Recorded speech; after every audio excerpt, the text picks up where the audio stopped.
Welcome to RhinoFab Tutorials. This video will cover how to maintain your high-speed spindles. The supplies you will need are shop towels, acetone, collet chuck cleaner, and spindle cleaner. The collet chuck cleaner and spindle cleaner are included with your RhinoFab toolbox. Begin by cleaning the collet chucks. Pour some acetone on a shop towel and wipe the collet chuck with the acetone.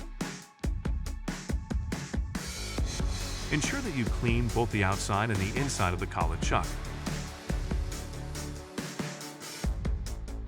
Use a small screwdriver wrapped in a shop towel to remove any debris stuck in the small holes.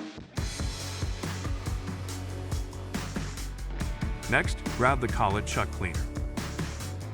Hold the can about 8 inches away from the collet and put on an even coat of the cleaner. Note, this is a lubricant and will leave a coating. It is important the coating is there to ensure easy collet chuck changes. Now move to the spindle. Put some acetone on a rag and wipe down the front of the spindle. Then press the red actuator button and wipe down the fingers that come out of the front of the spindle.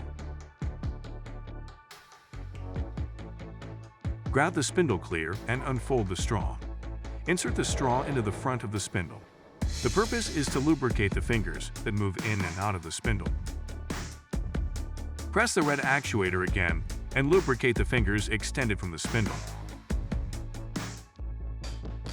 Insert a collet chuck into the front of the spindle. Then run the cool-down sequence from the RhinoFab computer. To do this, press Exit on your home screen and the select Yes when prompted to run End of Day on spindles.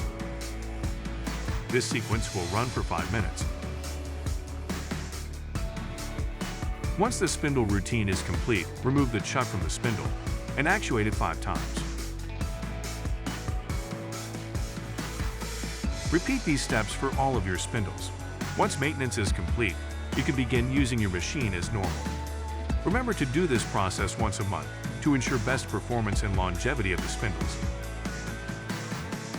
If you have any questions about this process, please call the main office at 480-985-4926